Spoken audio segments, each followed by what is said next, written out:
35 millimeters is, in my opinion, one of the best focal lengths out there, but it can also be a little bit difficult to shoot with when you first pick one up. Composition definitely gets more difficult the wider that you shoot, and you can't just completely blur the background like you can with a 50 or an 85 millimeter lens. But after shooting literally hundreds of thousands of images on a 35 millimeter lens over the last 8 years or so, I think there's a specific quality that 35 millimeters can bring your images that is unmatched by any other focal length. So today in this video, I want to do a deep dive into how to shoot with a 35 millimeter lens so you can master it like I have. And before we jump into it, my Film Vibes preset pack is currently on sale. I'll put a link down in the description. And those are the presets that I use to edit all the photos in this video, as well as all the photos that you guys see on my Instagram. But I also have a free pack as well. So if you guys want to download that, I'll put that linked in the description as well. But I want to start this video off with quickly talking about why I think 35 millimeters is such a fantastic focal length. First off, I've always found 35 millimeters to be the sweet spot for photography. It's wide, but it's not too wide, meaning you can show the scene around your subject in order to tell a much more meaningful story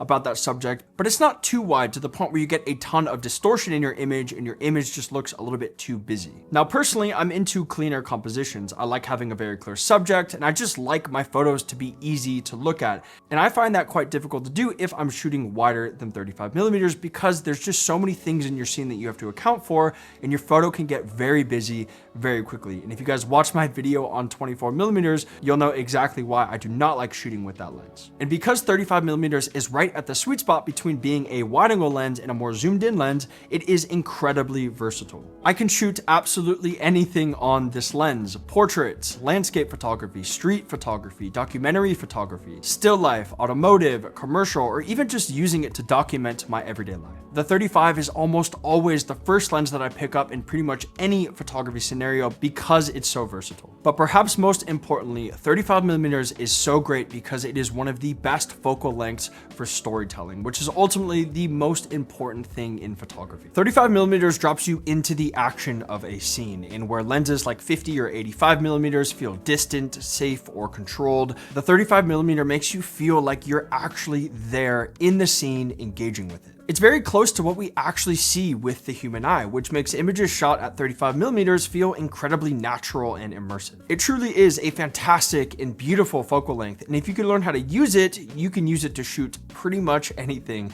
and I think you will once you fall in love with it. And that leads me onto the second part of this video, which is how to actually shoot with a 35 millimeter lens. And the first tip is to use it to include context in your scene. Now, like I said earlier in this video, one of the most beautiful things about a 35 millimeter focal length is it shows the scene around your subject and it helps enhance the story of that subject. And if you go out with a 35 and you try to shoot with it like a 50 or an 85 millimeter lens and you open up the aperture all the way to f1.8 or f1.4 and just try to obliterate the background behind your subject, you're gonna find it a little bit more difficult to do that. But that's not where the 35 millimeter shines anyways. It shines because it shows the scene and it enhances the story of your photo. So when you are going out and shooting with a 35, pay very close attention to all the different elements in your scene and ask yourself, okay, would it be beneficial for me to include these elements in my scene in order to enhance the story of my photo, or are those elements actually just distracting from the story in my photo and I should try my best to exclude them from the final shot? And we're going to talk about how to do that a little bit later on in this video. For example, this is a photo that I shot here in Bali, of course, on a 35 millimeter lens, and this is one of my favorite portraits of all time for a few different reasons. Number one, of course, the subject is super interesting. I like that we can see the motorcycle, and I like his pose as well, but also the scene around him is telling this really interesting story about where he is, and it really grounds this shot and gives it a meaningful setting. I could have put on a 50 or an 85 millimeter lens and shot his portrait up close, but this image is so much more interesting because we can actually see the house that this guy lives in. We can see the Balinese temple in the back. We can see the TV and the piece of artwork in the back. We can also see these beautiful light rays spilling in as well. And to me, this photo is a million times more interesting than just a close-up photo of this guy's face. Another example is this portrait that I shot of a goldsmith in Zurich named Margaret. And if you guys watched my video that I did with the Swiss Tourism Board, I'll link it down below this video. You'll know all about Margaret and her story and what makes her such a special person. But I decided to shoot this portrait on a 35mm lens, and I am so happy that I did, because like in the last photo, the 35 really opens up the scene and it provides so much context as to who this person is in our photo. We can see some of her machines in the back, we can see some of her work there in the foreground. We also have the light kind of spilling in from the left side of the frame there. And I think including all of these different contextual elements around our main subject here in the middle just adds so much more interest to this photo, and it tells a much more meaningful story as well. And that's why this first tip is to use the 35 to include the context in your scene. Don't try to shoot with it like you're shooting with a 50 or an 85mm lens, because that's not where this lens shines. It shines in showing more of the scene and telling a much more meaningful story about your subject. And that is why I love shooting with a 35mm lens so much in pretty much any scenario. Now, the 35 is also the lens that I use to film pretty much all of my videos as well, including this one. If you couldn't tell, you can see the background behind me, and it just looks really good for videos. But to capture super smooth B-roll shots like this, I use this tripod from Ulanzi, the JJ06 GladeGo video tripod, which is also the sponsor of today's video. Now, for years, I've been using and recommending this super small travel tripod from Ulanzi that I bought a few years ago, and it has been absolutely amazing. I have loved this tripod, and I still use it for travel photography now. So when Ulanzi reached out and asked to sponsor a video talking about their new video tripod, I said absolutely, because I have nothing but great experiences with their products. And just as I expected, I have not been disappointed with this new video tripod. This thing is incredible, and as a hybrid photo and video shooter, I want something that can do both of those things incredibly well. I want to be able to go out and shoot photos with that tripod and have a ball head and a compact design that's not going to take up too much space, but I also shoot a ton of video for YouTube as well. So I want something that's multifunctional, and this tripod does both of those things incredibly well. It's made out of carbon fiber, which means it's super strong, but it's also light and small, which is super important to me as a travel photographer.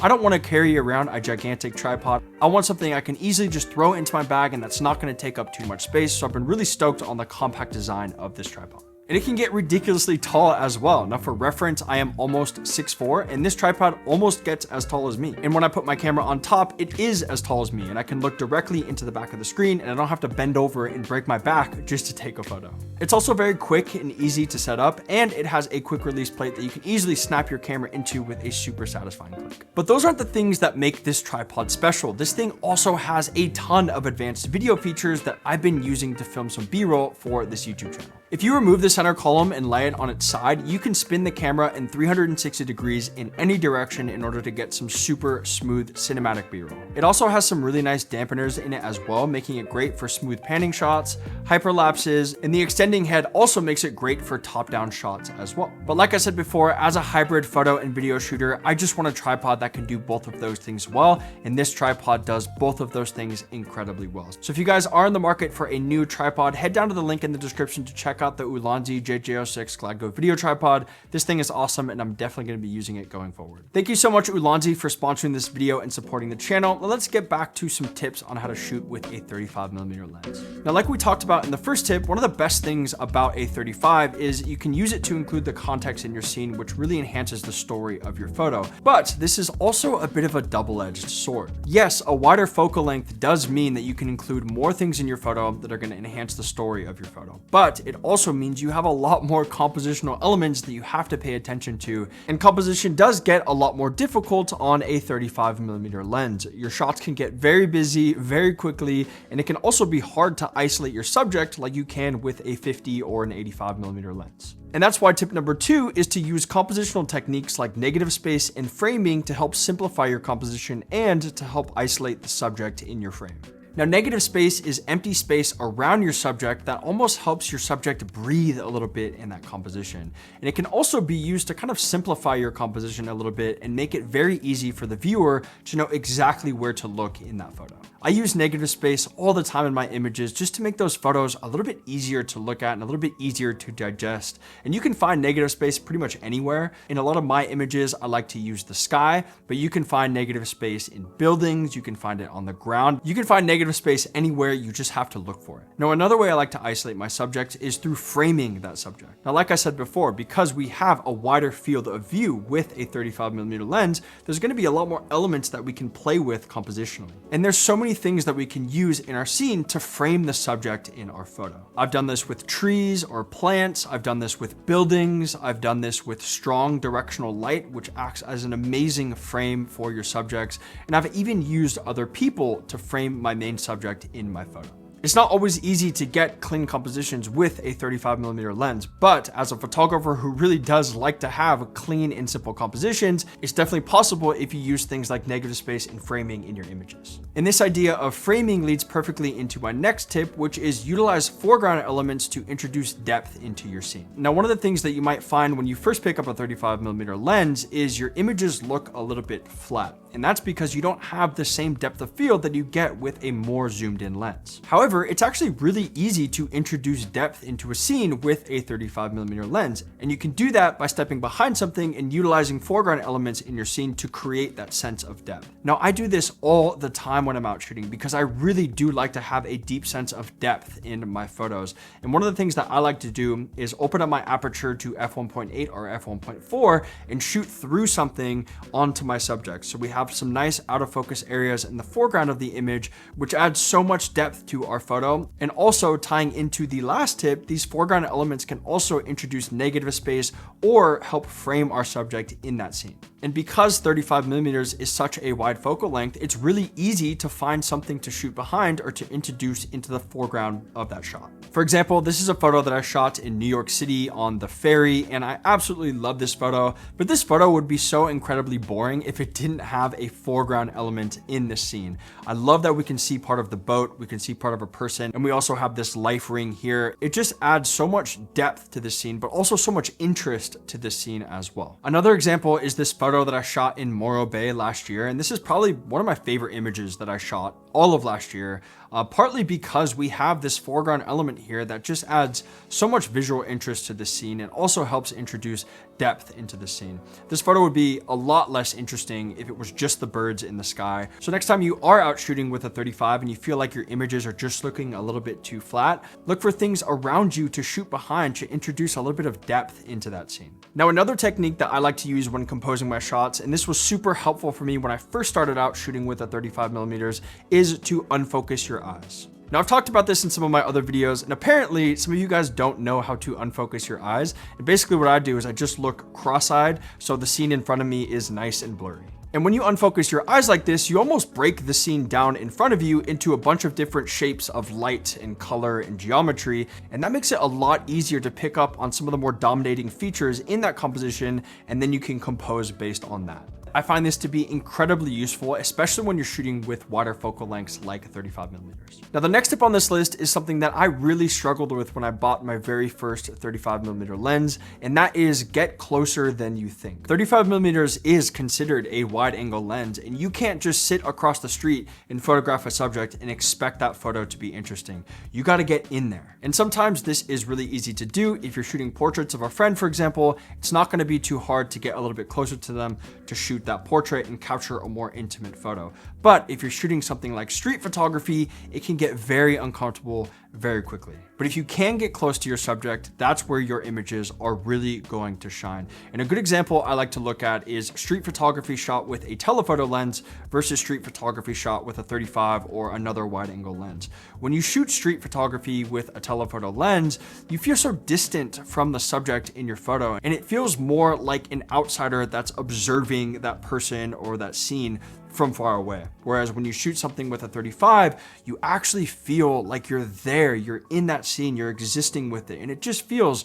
so much more real. So try your best to get up close and personal when you're shooting with a 35mm lens, because it just makes your images feel so much more alive and so much more interesting. It might be uncomfortable at first. I know for me, it was super uncomfortable at first going up to people on the street and having a camera very close to them, but you do get more comfortable with it over time. And it really is just a massive help in just capturing more intimate photos altogether. Now, building off of this idea of getting closer to your subject, the next tip on this list is move your feet. Now, one of the things that you probably learned when you first picked up a prime lens is this idea called zoom with your feet. Because prime lenses can't zoom in or out like a zoom lens, you have to actually physically zoom yourself with your feet. But I find this idea of zooming with your feet to be way too one-dimensional because there are so many other perspectives that we can achieve with a prime lens, not just zooming in or out. One of the best things that you can do with a 35mm lens is to really work the scene in front of you. At 35mm, distance changes the look of your photo a lot. And even if you step back just a few steps, you can have a photo that looks completely different from the one you just took. For example, here's a set of images that I shot in Bangkok towards the end of last year of these little boys that were fishing in the river.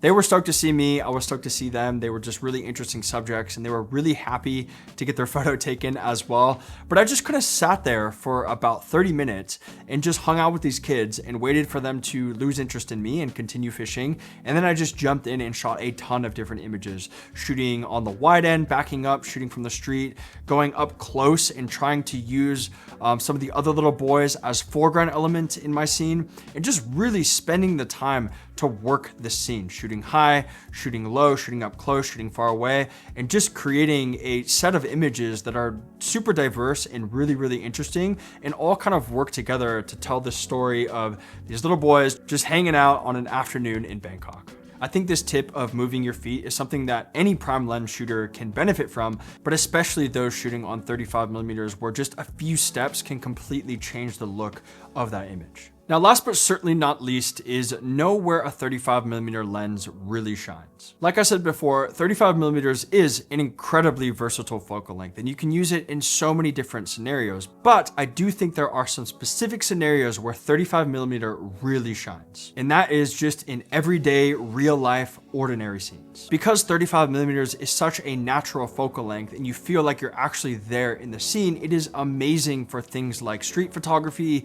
documentary photography, or also just using it to document your life. And this is something that I've really started doing more and more over the years, especially once I picked up the Fuji X100V and now the Fuji X100VI. This is a camera that I can use to just document my everyday life with, and I find that the 35mm focal length just really excels at that. A 35mm lens isn't going to imprint any kind of dramatic effect on your image. You're not going to have a ton of compression, you're not going to have a ton of distortion, but rather it's just an accurate depiction of real life. I think this is why I fell in love with this focal length so much over the last few years, and it's going to be the focal length that I use to document my life now and my life in the future as well. But these are just some of the things that I've picked up on after shooting with a 35mm lens for so long, and the more you shoot with a lens like this, the more you're going to develop a relationship with it. And when I first started shooting with a 35, I really did struggle with it because I had come from shooting primarily with an 85mm lens at the time, but one of my favorite photographers at the time was shooting with a 35, and I was inspired and I wanted to give it a try. And ever since then, it has been my favorite lens. And I've really started to see the world through a 35mm lens. I really do credit a lot of my growth as a photographer to the 35mm focal length. It taught me how to see the world. It taught me how to compose my shots. And some of my favorite photos of all time were shot with this lens. So I really do hope this video helps you guys approach shooting with a 35mm lens. It definitely is a little bit difficult in the beginning, but all these tips I laid out here are the tips that I follow every time I go out and shoot with this specific focal length, and I hope you guys found them useful. But that is all for this one, guys. If you do want to watch more of my videos, I have a ton of tutorials here on YouTube, anything from lighting, composition, storytelling, creativity, it's all covered here. So definitely go check out my channel and watch some of those videos. But thank you guys so much for watching until the end of this video. And also thank you so much, Ulanzi, for sponsoring this video, and I'll chat with you guys very soon in the next one.